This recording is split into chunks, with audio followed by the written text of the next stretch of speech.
Empiezan con resoluciones: voy a dejar de comer mucho, o voy a ahorrar más, o voy a pintar la casa, o voy a hacer esto o lo otro. Y hay resoluciones y metas en cada año y certificación de errores, como quieran decirlo, y se hace una evaluación. Y vamos a ver que aquí en la Biblia hubo una etapa también donde no fue por fin de año ni comienzo de año nuevo. Simplemente Dios llamó a su pueblo a rectificar cosas que habían dejado. Y voy a estar usando una traducción del español de la Biblia, una versión que es traducción al lenguaje actual. La mayoría de los textos que voy a leer lo voy a leer en esa versión, porque creo que es un español más fácil de entender y no se separa de la que más acostumbrados estamos a estar, que es la Reina Valera. Es decir, no se contradice. Así que vamos a lo voy a estar leyendo para ustedes en esta versión, que es un poco más sencilla en el lenguaje. Y voy a estar hablando de una historia que se aplica perfectamente a nuestras vidas y a todas las generaciones de cristianos y de personas. Y una historia que como que se repite en dos momentos. Primero en Josué y después en el libro de Jueces. Y voy a estar leyendo en esta versión, traducción en el lenguaje actual, Josué capítulo 24 del versículo 14 al 31. Esto es un momento donde ya Josué estaba anciano, ya casi estaban terminándose las guerras de conquista. Saben que Israel dejó Egipto con el poder de Dios y después de 40 años vagando en el desierto, pues llegan y conquistan los territorios, los pueblos de Canaán, pero aún quedaron territorios sin conquistar. Es decir, no lo conquistaron todo, quedaron enemigos por destruir. Y vamos a ver lo que sucede aquí, en este momento. También es importante recordar que casi toda la generación, por no decir toda, de Josué y Moisés, murieron en el desierto por causa del pecado. Ellos no llegaron a ver la tierra prometida. Sus hijos fueron los que llegaron a verla. No obstante, todos los que estaban allí conocían del poder de Dios. Y voy a estar leyendo aquí, y dice el subtítulo en esta Biblia, en este capítulo: el pueblo renueva su pacto con Dios. Es decir, ya había un pacto con Dios. Un pacto es como un acuerdo, un contrato. Por un lado estaba Dios, por otro lado estaba el pueblo de Israel, que eran las dos partes en el acuerdo, en el contrato, en el pacto, donde Dios le había dado la ley al pueblo de Israel para que la obedeciera. La ley que es buena, que es santa, que es para adorar a Dios y para el beneficio del ser humano. Y el pueblo tenía que obedecer la ley. Dios los cuidaba, Dios los protegía, Dios le daba la victoria, Dios cumplía con su parte, pero el pueblo no estaba cumpliendo con la suya. El pueblo estaba desobedeciendo la ley. Por lo tanto, Dios llama a través de su siervo Josué al pueblo, porque el pueblo no estaba haciendo su parte. Dice: luego Josué, y aquí está Josué en un discurso al pueblo, hablando con el pueblo de Israel, después de ya que había avanzado la conquista y habían adquirido gran parte del territorio que estaban llamados a conquistar. Luego Josué añadió: respeten a Dios y obedézcanlo, y sean fieles y sinceros con Él. Desháganse de los dioses que sus antepasados adoraron en Mesopotamia y en Egipto, y obedezcan solo a Dios. Es decir, que supuestamente estos israelitas fueron liberados de Egipto para vivir una vida para Dios, para vivir una vida en libertad. No en libertad para hacer cosas malas, sino en libertad para adorar a Dios. Pero se habían olvidado de Dios. Por eso Josué nos está llamando aquí, dice, respeten a Dios. Si Josué estaba diciendo al pueblo que había que respetar a Dios, se sobreentiende que no estaban respetando a Dios. Obedézcanlo. Se sobreentiende que si Josué está exigiendo esto es porque el pueblo estaba en desobediencia. Sean fieles, el pueblo estaba siendo infiel. Sean sinceros, el pueblo era deshonesto con Dios y consigo mismo. Desháganse de los dioses que sus antepasados adoraban. Todos los dioses que ellos tenían en Egipto y sus padres adoraron en Egipto. Cuando él está diciendo eso, ¿por qué era? Todavía en sus tiendas de campaña y en sus casas que tenían ellos, ídolos. Hoy en el siglo XXI todavía hay personas que creen en Cristo o dicen creer en Cristo, pero todavía tienen en la billetera, en el wallet o en el bolsillo andan con un trapito rojo, con una foto de la Virgen del Cobre o de cualquier santo. Pero apartándonos de la idolatría de santos y de ídolos hechos de papel o de yeso, o de oro, de madera, todo lo que en nuestras vidas nosotros amemos más que a Dios o pongamos nuestra confianza en Dios, ¿se convierte en qué cosa? Ídolo. En un ídolo. Muchos deseos nuestros son ídolos, muchos pecados que no queremos dejar porque de alguna forma nos gusta revolcarnos en ellos, son ídolos en nuestras vidas. El amor por el dinero es ídolo, el amor por cualquier cosa es un ídolo. Cualquier cosa que compita con el amor a Dios, sea grande o pequeña, sea buena o mala, es un ídolo. Y nosotros en este año, es un llamado que Dios Josué le hace a Israel, y es un llamado que Dios le hace a la iglesia hoy, que revisemos nuestras vidas, a ver qué es todo lo que hemos heredado del pecado y de nuestros antepasados, y de nuestra cultura, y de nuestra propia pecaminosidad, que tenemos que botar, revisar, no las gavetas de la casa, revisar las gavetas del corazón y de nuestra mente, y deshacernos de todas las cosas que nos impiden obedecer y servir a Dios y amar a Dios y ponerlo en primer lugar. En el texto 15 está escrito, si no quieren serle obedientes, si no quieren obedecer a Dios, decidan hoy a quién van a dedicar su vida. Siempre vamos a adorar a alguien, siempre vamos a servir a alguien. Hay un cantante cristiano, creo que es Marcos Vidal, que tiene una canción que dice que no hay un compromiso bilateral. O estás en la barca o te estás hundiendo en el mar. Es decir, o estás con Dios o estás con el diablo. O estás con Cristo o no estás con Cristo. Me recuerdo que mi cuñado tiene un amigo que él le decía que él no quería estar ni con Dios ni con el diablo. Y esto le decía, no, eso no puede ser, no hay opción. O estás con Dios o estás con el diablo. Y él siempre me habla de ese amigo de él que le decía eso. No, hermano. O se está con Dios o no se está con Dios.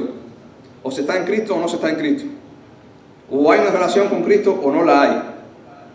Y eso es personal. Eso no depende de ser hijo del pastor, de venir a la iglesia, de pertenecer a un grupo. Eso es personal, cada uno con Cristo. Dice, si no quieren serle obedientes a Dios, decidan hoy a quién van a dedicar su vida. Otra versión dice a quién van a servir. Si no servimos a Dios, si no obedecemos a Dios, no es que nos vamos a quedar sin obedecer a alguien. Siempre vamos a obedecer a algo, siempre vamos a adorar a algo, siempre vamos a poner en primer lugar a alguien o a algo. Y ese alguien o algo, aun aunque parezca bueno, no va a ser bueno.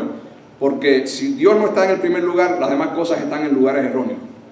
Mi familia, mi trabajo, mi negocio, mis hijos, mi dinero, va a estar ubicado en mal lugar en la vida si Dios no ocupa el primer lugar, porque Dios es el que lo organiza todo, porque es sabio y es santo. Si no quieren serle obedientes, decidan hoy a quién van a dedicar su vida. Tendrán que elegir, y siempre el cristiano tiene que elegir si ser fiel a Dios o no, entre los dioses a quienes sus antepasados adoraron en Mesopotamia y los dioses de los amorreos en cuyo territorio ustedes viven ahora, porque ellos dejaron dioses ídolos en Egipto y costumbres, pero ahora las tierras que ellos conquistan son tierras pecadoras donde los habitantes tienen otros ídolos y otras costumbres pecaminosas y malas. Es decir, desháganse de aquello y no imiten a estos. Y los dioses de los amorreos en cuyo territorio ustedes viven ahora, pero mi familia y yo hemos decidido dedicar nuestra vida a nuestro Dios. Otras versiones dicen, mi familia y yo serviremos a Jehová. Es decir, ¿a quién vas a dedicar tu vida? ¿A quién vas a servir? ¿A quién vas a poner en primer lugar? ¿A tus malos deseos o a Dios? ¿Tu orgullo o Dios? ¿Tu negocio o Dios? ¿Tu familia o Dios? ¿Tu trabajo o Dios? ¿Tu hobby o Dios? ¿Tus ideales o Dios?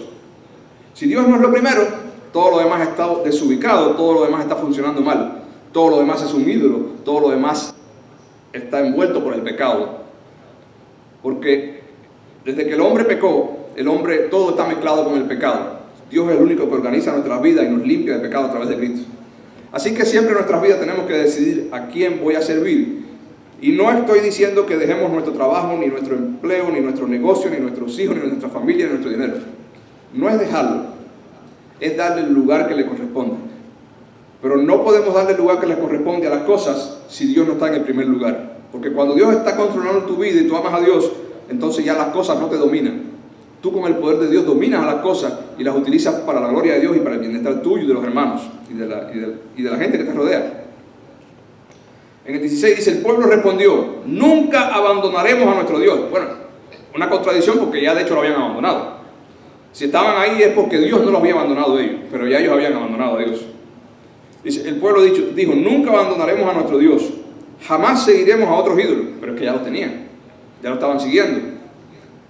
Dios puso en libertad a nuestros antepasados, ellos están reconociendo cosas que Dios hizo a su favor. Nos libró de la esclavitud de Egipto, sabemos de los milagros que hizo, es decir, ellos no tenían desconocimiento en este momento de la palabra. Y muchos creyentes desobedecemos a Dios, incluyendo a mí, conociendo la palabra, porque ponemos otras cosas en primer lugar y servimos otras cosas antes que a Dios. Mira, aquí vemos que ellos tenían conocimiento del poder de Dios. Dice, y de cómo nos protegió al pasar por muchas naciones hasta llegar aquí. Antes de nosotros cometer un pecado o poner algo primero que Dios, que Cristo, deberíamos pensar en los beneficios que tenemos en Cristo. Hay que pensar también en el pecado. Dios aborrece el pecado, pero también hay que ser agradecido y pensar en todos los beneficios que tenemos en Cristo. Ese es un buen momento. ¿Cómo voy a fallarle al Dios que me ama? Al Dios que me da la vida eterna, el perdón de pecado. En 18 está escrito, Dios expulsó a todos los pueblos que estaban en nuestro camino, es decir, Dios permitió que ellos lo conquistaran, y a los amorreos que vivían aquí. Por eso obedeceremos a nuestro Dios, sin ellos dando razones por las cuales ellos tienen que obedecer a Dios, al Dios que estaban desobedeciendo. Y Josué les dijo, no es fácil vivir para Dios, es decir, no es sencillo. Él no tolera el pecado. Dios no tolera ningún pecado, ni grande ni chiquito.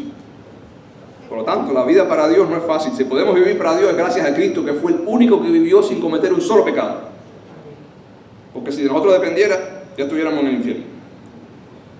No es fácil vivir para Dios. Él no tolera el pecado ni acepta dioses rivales. En otras palabras, Dios no tolera ningún pecado y Dios no tolera que ninguno de nosotros tenga en nuestra vida cualquier cosa que sea más importante que Dios. Así que tenemos que revisar nuestras vidas. ¿Qué es lo que hay en mi vida que es más importante para mí que Dios? ¿Qué es lo que hay en mi vida que yo disfruto más que estar con Dios? Que leer la palabra, que asistir a la iglesia, que predicar el evangelio. ¿Qué es lo que hay en mi vida que me impide dedicar más tiempo a Dios, más amor a Dios? ¿Qué cosas estoy amando en mi vida? ¿Qué cosas estoy guardando o escondiendo? Dice, no es fácil vivir para Dios. Él no tolera pecado ni acepta a dioses rivales. Y espera que se le obedezca en todo, no en algunas cositas. Porque nosotros los cristianos estamos acostumbrados a estar tranquilos cuando vemos que hemos obedecido en algunas cositas.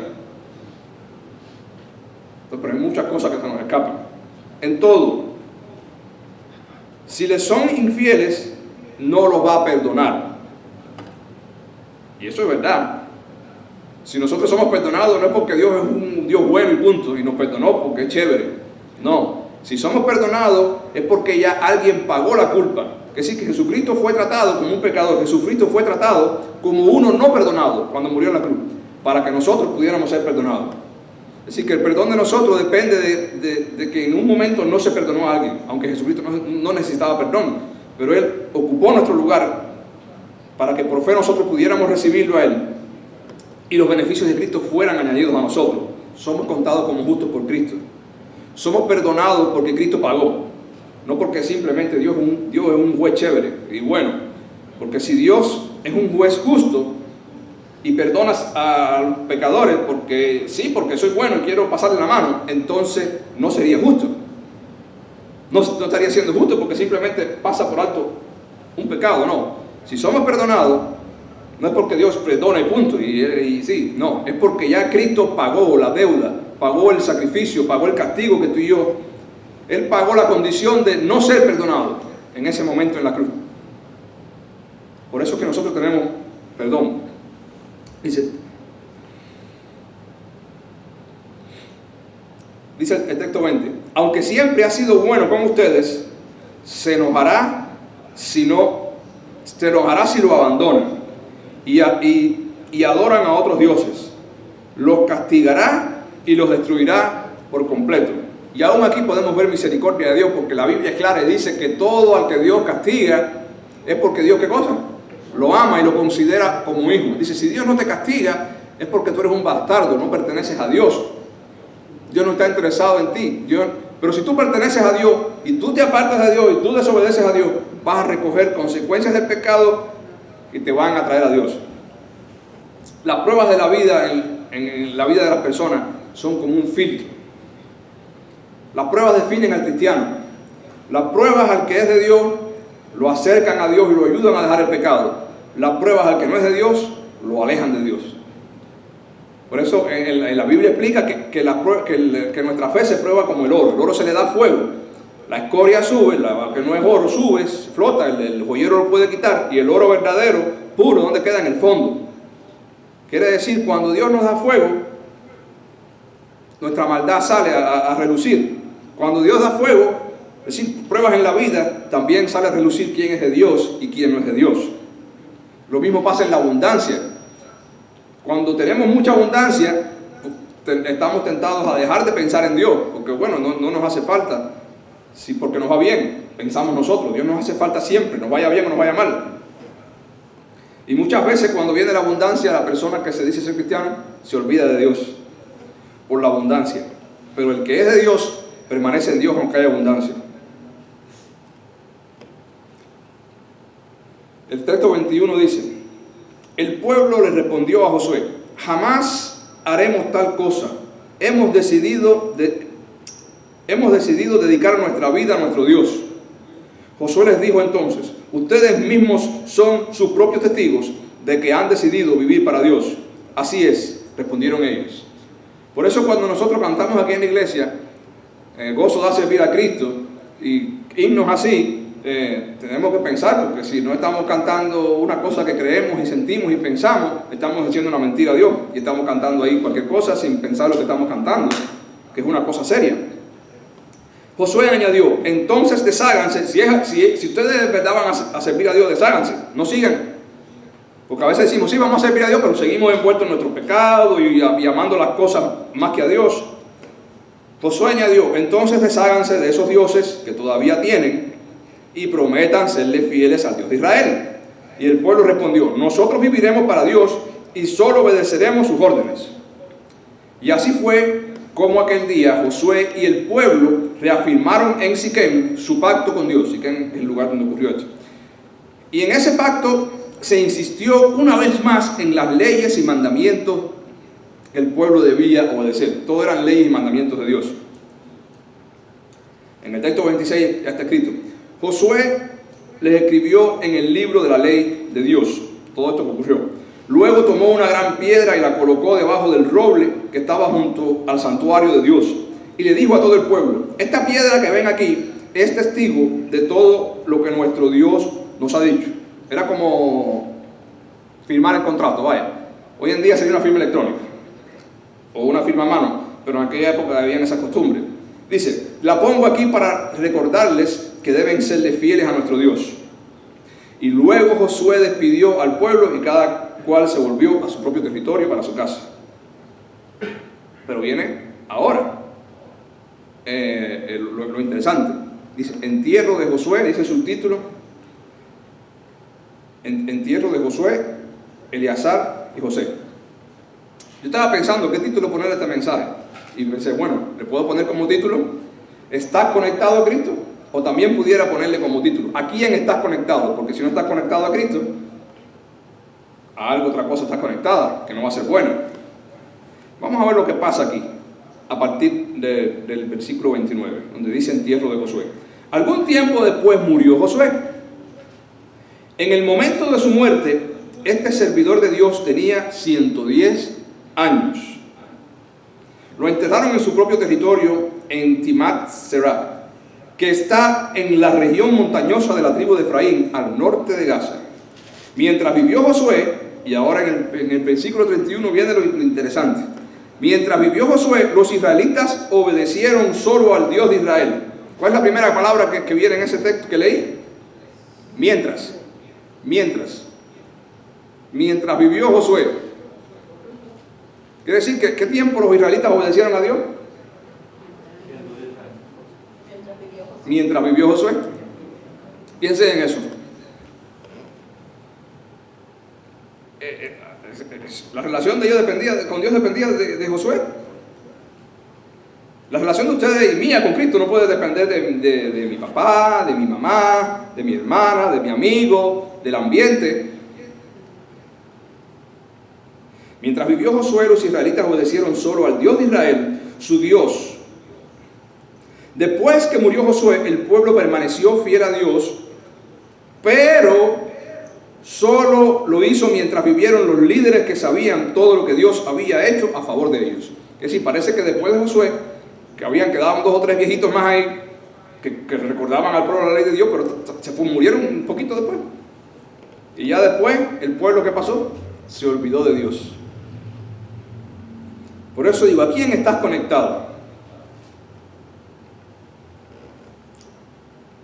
Yo hace unos domingos atrás le hablaba a los jóvenes allá atrás. Miren, muchos de ustedes vienen a la iglesia porque papá y mamá los traen. Papá y mamá tienen interés en que ustedes conozcan a Cristo. Mamá y papá tienen interés en que ustedes tengan relación con Cristo. Pero un día ustedes van a crecer y van a ser adultos, ya más grandes, y van a tener su propia independencia económica, y quizás ya van a vivir fuera de la casa, y ya quizás no van a hacer de mucho caso a papá y mamá porque ya van a ser bastante independientes.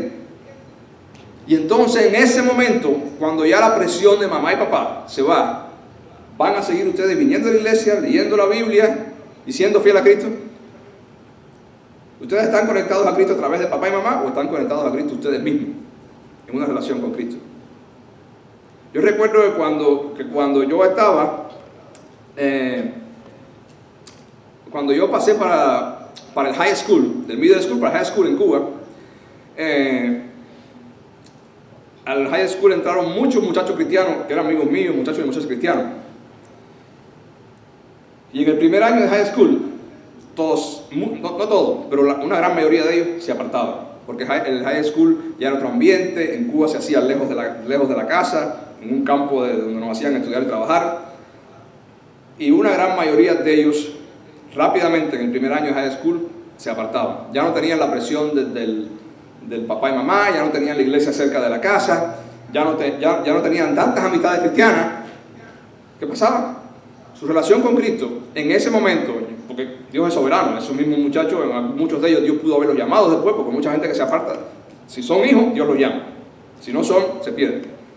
Pero muchos de ellos en ese momento simplemente se olvidaron, probaron otras cosas y simplemente se olvidaron de Dios. Estaban conectados a Cristo en ese momento, no con Cristo, sino estaban conectados a la iglesia, al grupo, a los padres, al ambiente, pero no estaban conectados con Cristo. Estaban conectados a la iglesia por otras cosas, no con Cristo. Y nosotros podemos estar conectados con muchas cosas. Quizás tenemos un grupo de amistades en la iglesia que nos sentimos bien con ellos, y esas amistades o ya se mudan o se van para otro lado. ¿Y qué hacemos nosotros? Ya cuando a veces si no tenemos un amigo que nos pinche, que nos diga vamos, no vamos a la iglesia, dependemos de un amigo. A veces dependemos de un pastor, estamos en una iglesia, cambian al pastor, y ese pastor no me gusta, me voy. A veces dependemos de un lugar donde vivimos. Vivo en un lugar y voy a una iglesia donde me siento bien, pero por cosas de la vida me mudé para otra ciudad, y pasan los meses y no buscamos una iglesia. Mi papá se pone muy gozoso cuando ve que un cristiano se muda de una ciudad a otra, y lo primero que hace es, ¿qué cosa? Buscar una iglesia. Antes de buscar trabajo, antes de buscar una renta, lo primero que está averiguando, ¿dónde hay una iglesia que me puedo congregar? ¿Por qué? Porque esa persona está conectada en Cristo y sabe que para donde quiera que se mueva, tiene que estar unido a la iglesia, que es el cuerpo de Cristo. ¿Estamos conectados a Cristo o estamos conectados a cómo se canta aquí adelante, o a cómo es la gente, o si me miran o si no me miran? ¿O estamos conectados a alguien que nos empuja el día que esa gente no nos empuje más? Adiós Cristo. Conocí una familia, amigo de nosotros, una familia que el hombre conoció al Señor, tenía hijas, yerno, su esposa, y él empujaba a su familia para la iglesia, que eso parecía un tractor dando carreta, con mucho ímpetu, con mucho amor por el Señor. Y un día el Señor se llevó a ese hombre, a su presencia, el hombre murió. Después que ese hombre murió, no vimos más a su familia en la iglesia. Si van a volver, no lo sé, pero después que murió, no vimos más. Entonces me pregunto, ¿estaba su familia? Él estaba conectado con Cristo, se notaba, se veía, pero ¿estaba su familia conectada con Cristo? ¿O solamente empujada por el padre de familia? Él estaba haciendo lo correcto.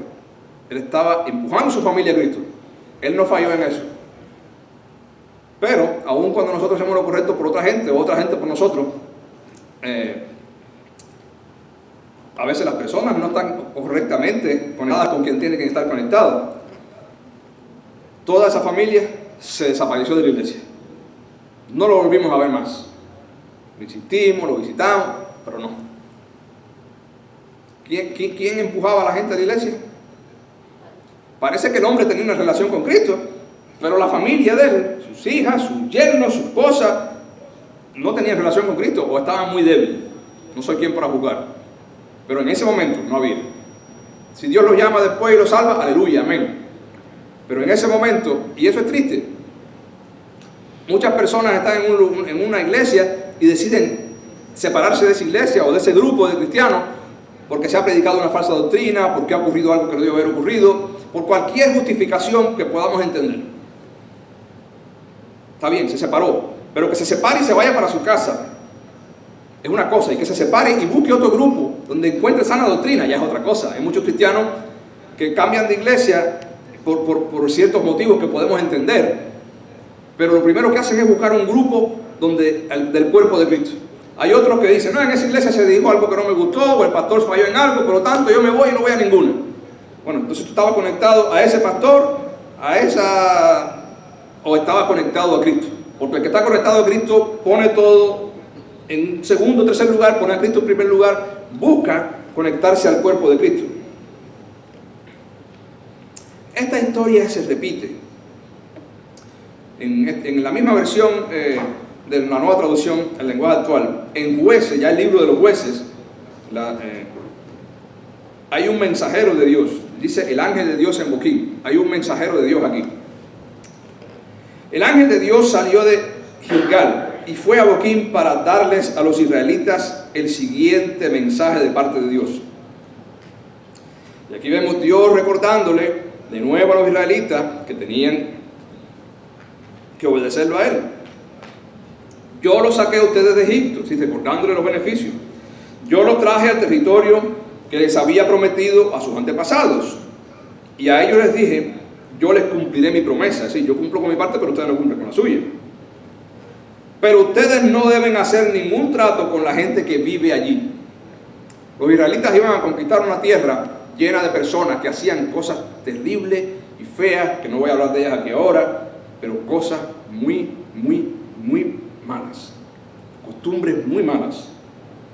Y dice, al contrario, deben destruir sus altares. Está mandando a destruir los altares. ¿Qué parece? Que el pueblo de Israel llegó, tumbaba las murallas, tumbaba las ciudades, pero ¿qué dejaba sin tumbar cuando hacía la conquista? Los altares donde se adoraban ídolos y donde se hacían cosas muy feas, como orgías y otras cosas en esos altares, y sacrificios de humanos y de niños y otras cosas terribles. Porque lo veían como llamativo, ¿no? Vamos a destruirlo todo, pero los altares que Dios dijo que destruyéramos, vamos a dejarlos porque se ven bonitos, son interesantes, son entretenidos.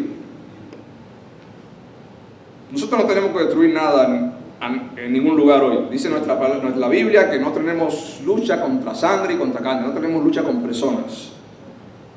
Nosotros lo que tenemos que destruir son las cosas que están dentro de nosotros, que no le pertenecen a Cristo, que son pecados, que son parte de la naturaleza pecaminosa. Los altares que tenemos que destruir no son esas estatuas que estaban allí en ese momento. Es la envidia que tengo, el celo que tengo, el orgullo que tengo, el amor excesivo que tengo por cosas que no son Dios. Esos son los altares que tenemos que destruir nosotros. Usted sabrá cuáles son los suyos.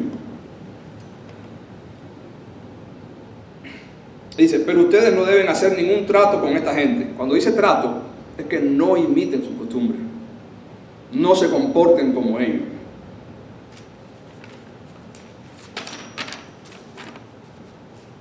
Voy a leerles un texto que está en Jeremías, capítulo 15, versículo 19, en la Reina Valera del 60. Así dice Jehová, si te convirtieres, si te haces cristiano, hijo de Dios, tienes un nuevo nacimiento, si te arrepientes de tus pecados, yo te restauraré. Que estamos conectados con Cristo, el mismo Cristo nos restaura, nos hace cambiar. Y delante de mí estarás, y si siempre vamos a estar en la presencia de Dios. Y si entre sacares lo precioso de lo vil, en otras cosas, saca lo bueno de lo malo. En este mundo que estamos viviendo, tenemos que coger con pinza las cosas buenas, porque todo lo que nos rodea es malo. Serás como mi boca. Es decir, si entre sacamos lo bueno de lo malo, vamos a ser como la boca de Dios, que todo es bendición y cosas buenas y santas. Dice, conviértanse ellos a ti y tú no te conviertas a ellos. Ese es el problema con el pueblo de Israel. Ellos tenían que destruir esa nación o que esa nación se convirtiera a ellos, pero no ellos convertirse a sus malas costumbres, que parecían quizás llamativas. Y nosotros los cristianos tenemos esa lucha. Nosotros tenemos que hacer que la gente, luchar porque la gente del mundo conozca a Cristo, para que la gente del mundo se parezca a Cristo y en una relación con Cristo, y no nosotros imitar a la gente del mundo. No nosotros imitar los malos deseos. No nosotros, como todo el mundo, poner cualquier cosa primero antes que Dios. El mundo cada vez, y se ve en la televisión y en todos lados, aborrece más a la iglesia. El mundo cada vez aborrece más a Cristo. La iglesia cada vez es más rechazada. La palabra de Dios es cada vez menos tolerada, porque ofende a la gente decirle, dice la Biblia, que esto está mal. Si ustedes van a la historia de Pablo, hubo una vez que Pablo estuvo frente a un rey y a una reina, no sé si era Agripa y Berenice. Agripa y Berenice, y Pablo empezó a hablar del Evangelio de Cristo y ellos empezaron a atenderlo, pero cuando llegó a la parte del autocontrol, el dominio propio, la santidad, las consecuencias del pecado, el castigo de Dios, se pusieron nerviosos el rey y la reina y dijeron, no queremos oírte más. No queremos oírte más. Mientras usted le hable de la filosofía a la gente la va a escuchar, pero cuando le hable de la maldad que hay en ellos y que necesitan arrepentimiento de Cristo, estás en problemas. Lo menos que te puede pasar es que te dejen de escuchar.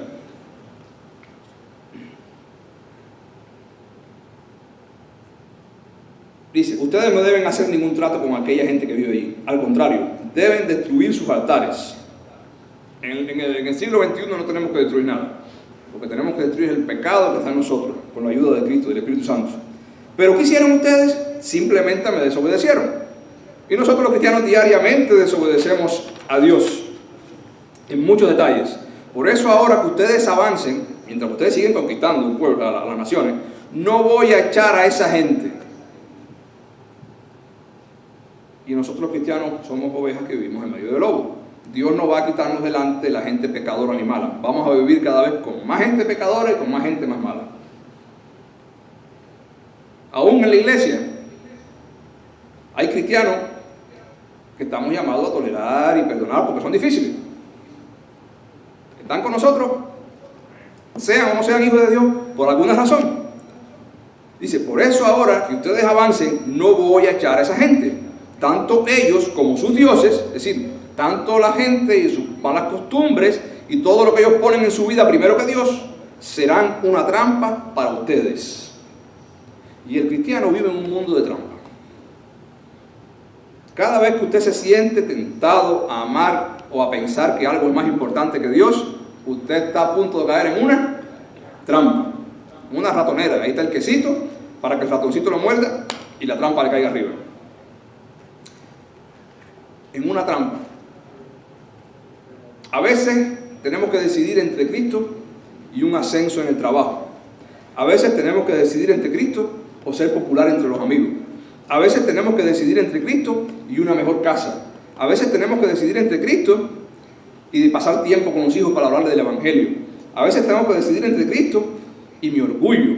A veces tengo que decidir entre Cristo y mi libertad, y a veces hay que decidir entre Cristo y nuestra propia vida. Pero la Biblia lo dice: por causa de mí seréis aborrecidos, y la Biblia dice que en el mundo tendremos aflicción, pero que no tengamos miedo, porque Cristo ha vencido al mundo. Y lo primero que tenemos que destruir es todo lo que hay en nosotros que no agrada a Dios, y pensemos, ¿qué es lo que hay en mi vida que para mí es más importante que Dios? Lucir bien, ser famoso, tener un buen trabajo, ver un programa de televisión. Cuando yo era más joven hubo programas de televisión que me divertían mucho y dejé de verlo, porque dije, bueno, porque salían cosas que yo sabía que a Dios no le agradaban, y yo dije, bueno, estoy viendo un contenido, me estoy divirtiendo con lo que Dios odia, con lo que Dios no se divierte. Entonces dije, bueno, no puedo. Yo tuve que decidir, bueno, entre mi placer y Cristo. Me estoy divirtiendo con lo que Dios aborrece. Entonces tenemos que pensar cuántas cosas estoy poniendo en primer lugar en mi vida. Aún nuestras buenas acciones, cuando las hacemos para ganando el favor de la gente y el amor de Dios, son como un ídolo que tenemos y nos hacen culpables delante de Dios. Tenemos que ver que nuestras buenas acciones sean un fruto de lo que Cristo hace en nosotros y no un intento de nosotros para ser mejores y para autosatisfacernos. Nosotros dependemos de Cristo. Me acuerdo en Cuba, mi papá conoce mejor la historia, de una muchacha en una tienda que ella, no recuerdo si estaba en peligro de perder su trabajo o si simplemente ella no podía aspirar a ascender en su carrera con la tienda por ser cristiana. Y fue humillada y ella siempre decidió ser fiel a Cristo. Dice, no, yo no voy a renunciar a mis principios cristianos para ascender en mi trabajo. Bueno, al final Dios la premió, creo que ella ascendió su trabajo, pero cuando estaba duro, ella no dejó de seguir a Cristo. La Biblia nos dice, sé fiel hasta la muerte y yo te daré la corona de la vida.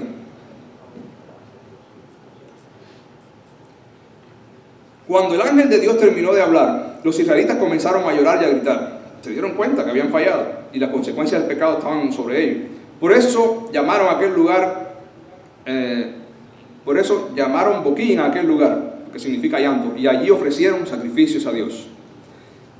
Parece que en ese momento, porque son como dos textos paralelos, en Josué y en Jueces, y en el versículo 6 dice, Josué despidió a los israelitas, parece que Josué estaba ahí también, y estos fueron a establecerse en el territorio que cada uno había tocado.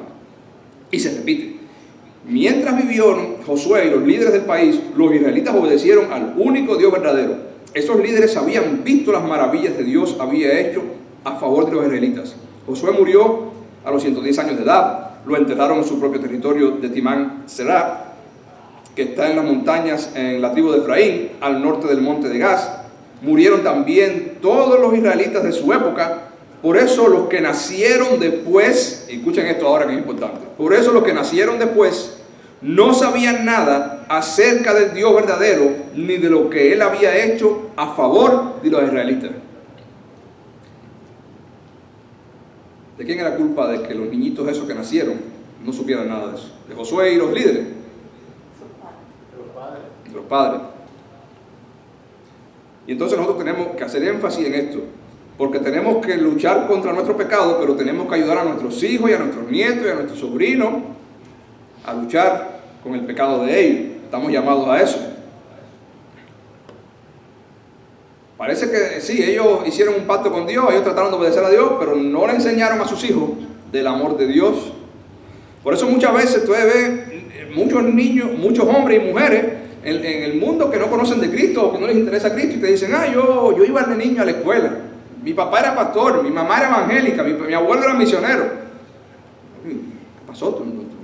Bueno, muchos de ellos se les habló y fueron rebeldes, pero a muchos quizás no se les habló en el momento en que se les debía hablar. El hablarle a los niños del evangelio no garantiza que se salven, porque como dije al principio, la relación con Cristo es una cosa personal, no depende de otra persona, es personal. Pero sí los ayuda a entender el evangelio. Y una vez que entienden el evangelio y conocen el evangelio, ya no tienen excusa delante de Dios. No tienen excusa delante de Dios. si rechazan a Cristo no tienen excusa. Y si aceptan a Cristo, bueno, lo aceptaron porque tenían el Evangelio. Dice que la fe en Cristo viene por el oír la palabra de Dios. Y si le hablamos a nuestros niños de cualquier cosa menos la palabra de Dios, pues bueno, son niños que van a crecer en un mundo, no van a estar preparados para nada. Cualquier cosa que le enseñen en la universidad, cualquier cosa que le enseñen en la escuela, cualquier falsa doctrina, cualquier moda, cualquier ideología tonta o mala o diabólica, ¿qué va a hacer ese joven o ese hombre o esa mujer? Se la traga y la consume. Cualquier cosa que ve en el televisor lo cree y lo consume porque no tiene el filtro, no tiene el conocimiento de Dios para filtrar lo que el mundo y los medios le están dando,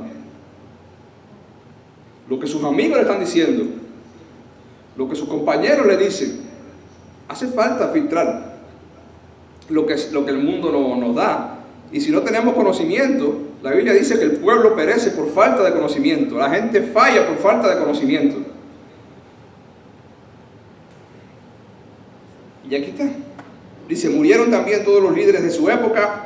Por eso los que nacieron después no sabían nada acerca del Dios verdadero, ni lo que Él había hecho a favor de los israelitas.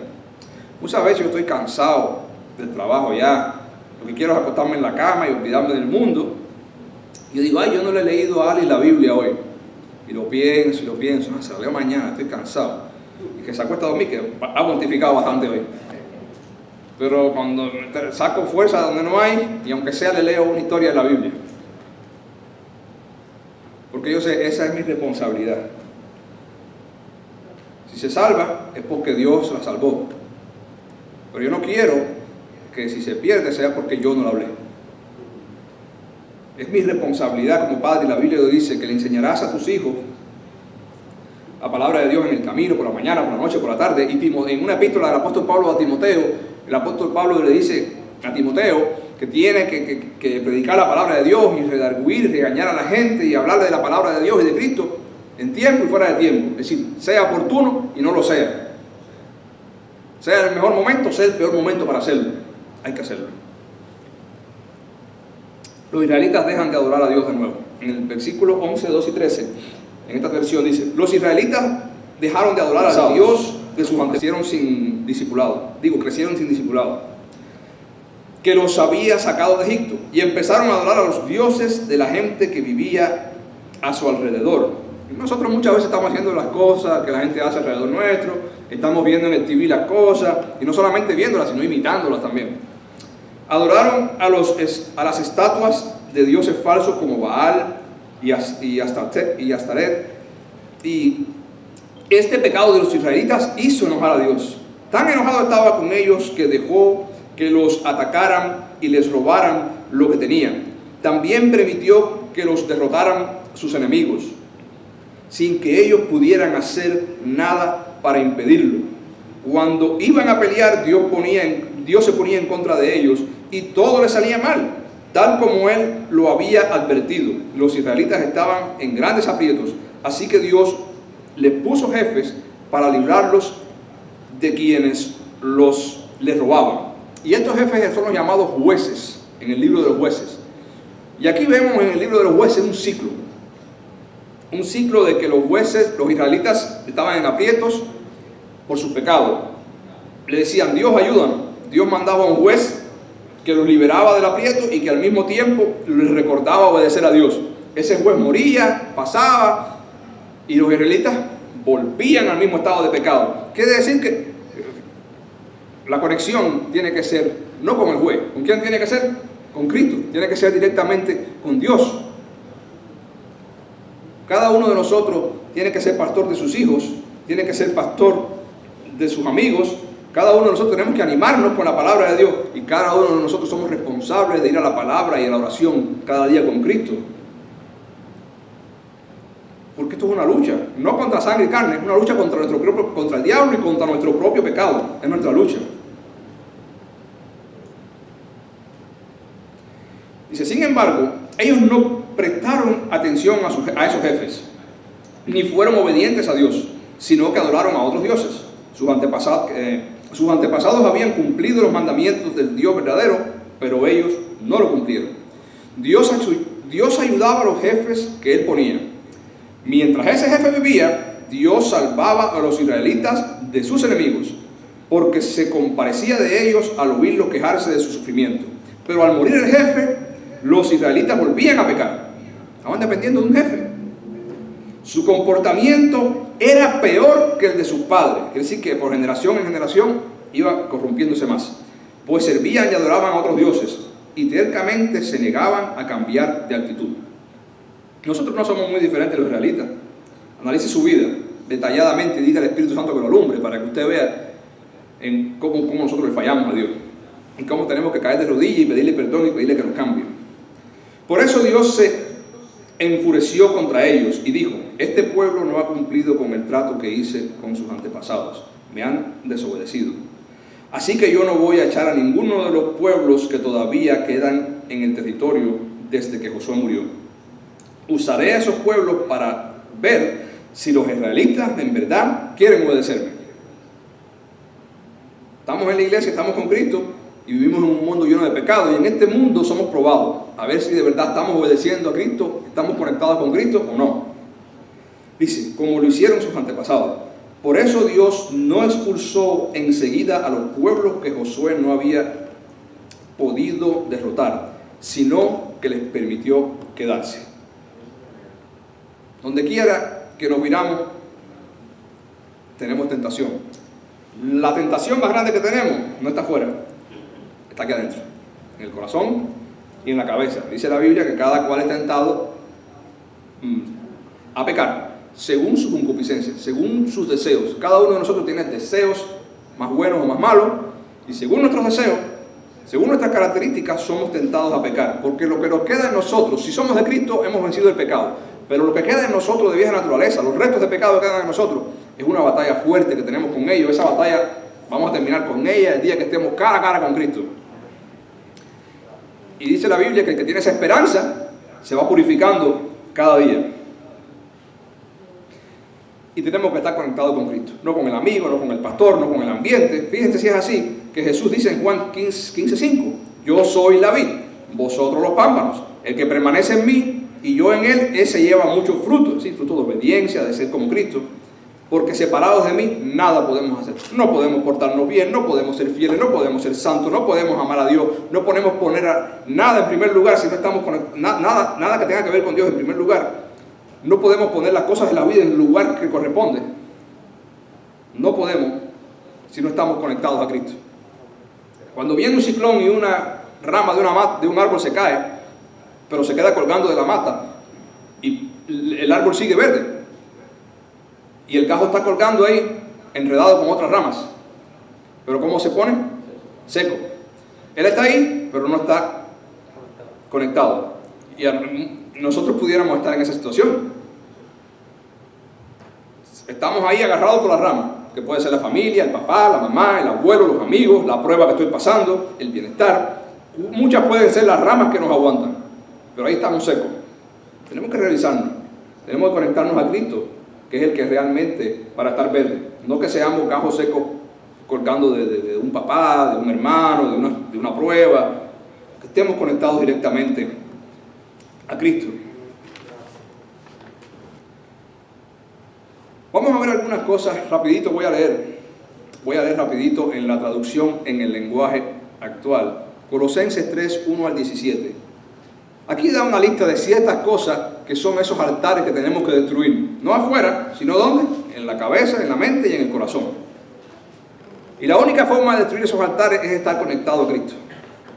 Vamos a ver lo que pasa en lo que escribe el apóstol Pablo en Colosenses 3, 1 al 17.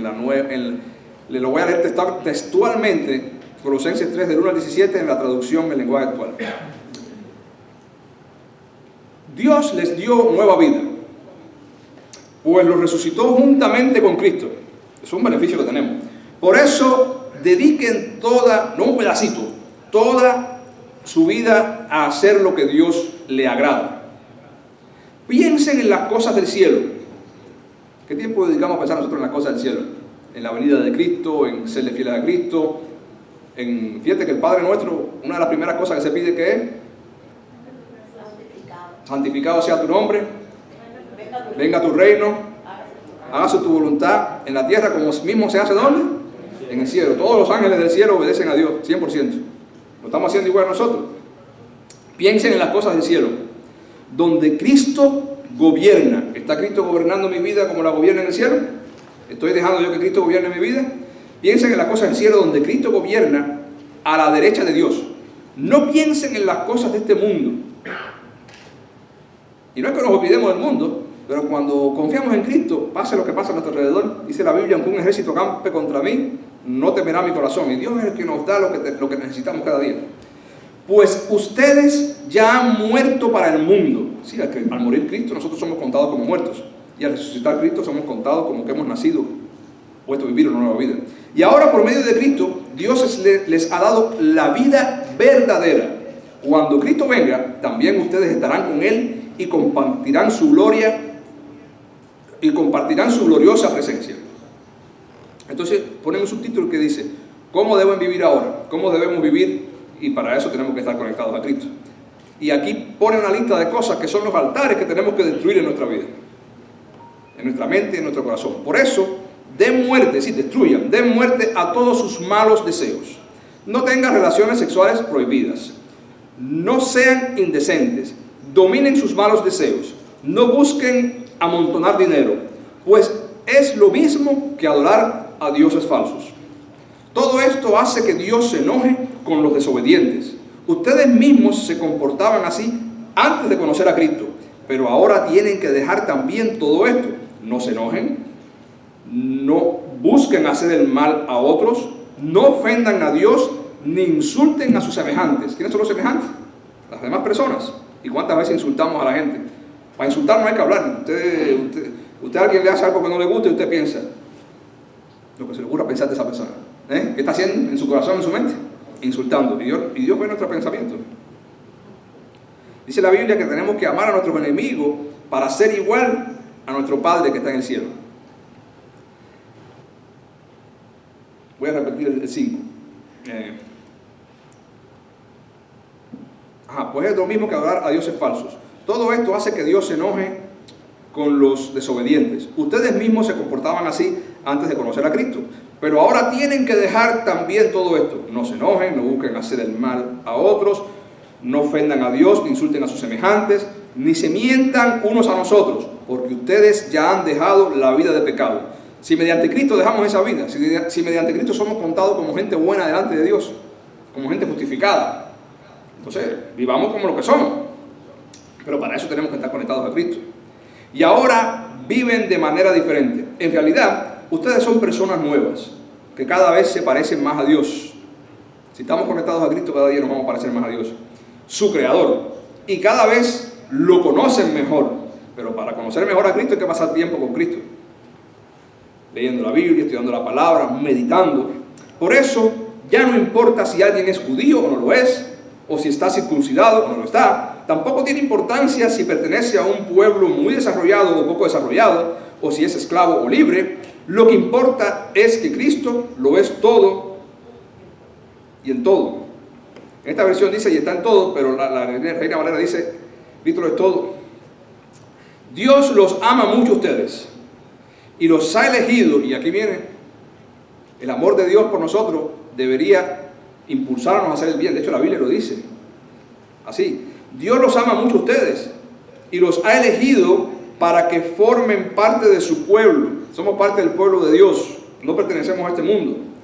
Por eso vivan como se espera. Tenemos que vivir nosotros tanto en público como en secreto, en la vida privada, como se espera Dios que vivamos. Y eso no podemos hacerlo solo, tenemos que hacerlo conectados con Cristo. Amen a los demás, sean buenos, humildes, amables, pacientes, sean tolerantes los unos con los otros, y si alguien tiene alguna queja contra otro, perdónense, así como el Señor los ha perdonado a ustedes. Y sobre todo, ámense unos a otros, porque el amor es la mejor lazo de unión. La Reina Valera dice que es el vínculo perfecto. Bueno, amar a Dios y amar a las personas, se cumple toda la ley. Cuando usted ama a Dios y ama a todas las personas, usted es capaz de cumplir todos los demás mandamientos. Ustedes fueron llamados a formar un solo cuerpo, el cuerpo de Cristo. Es decir, si somos parte del cuerpo de Cristo, se supone que estamos unidos a Cristo. Dejen que la paz de Cristo gobierne sus corazones. ¿Quién está gobernando mi vida, la tuya? Las preocupaciones del mundo, mis deseos, mis anhelos, deseos pecaminosos o la paz de Cristo y la ley de Dios. Dejen que la paz de Cristo gobierne, se habla aquí de gobierno, que gobierne, que dirija, que controle sus corazones y sean agradecidos. El agradecimiento nos ayuda a vivir en santidad. El 16. No se olviden nunca de las maravillosas enseñanzas de Cristo. No podemos olvidarnos de lo que Cristo hizo por nosotros, ni de quiénes somos nosotros, ni que mediante Cristo se nos dio el derecho de ser hijos de Dios. Todo esto, nunca me olvide de sus beneficios, dice el salmista. Y cuando se enseñen unos a otros, está hablando del discipulado, un cristiano responsable de recordar al otro la palabra de Dios, o se corrijan, es decir, se llamen a contar por el pecado, háganlo de manera inteligente, usando la Biblia bien y con amor. Dice, canten salmos, himnos, cantos espirituales, dando gracias a Dios de todo corazón. Y todo lo que hagan, y todo lo que digan, no alguna cosa, todo, háganlo como verdaderos seguidores del Señor Jesucristo. Y denle gracias a Dios el Padre por lo que Cristo ha hecho en ustedes. Quiere decir, aquí hay una lista de cosas que hay que destruir dentro de nosotros y una lista de cosas que hay que edificar para parecernos a Cristo. Pero si estamos conectados al cuerpo de Cristo por otra cosa que no es Cristo, por un amigo, por un papá, por un vecino, por un ambiente, esto no va a pasar en nuestras vidas. Tenemos que pedirle a Dios que nos ayude a estar conectados con Cristo y pasar tiempo con Cristo. Y esa es la motivación que quiero traerles para el 2021, para la vida de ustedes y para la vida mía. Porque separados de Cristo, nada podemos hacer. Oremos. Padre bueno, te adoramos y te damos gracias por este momento.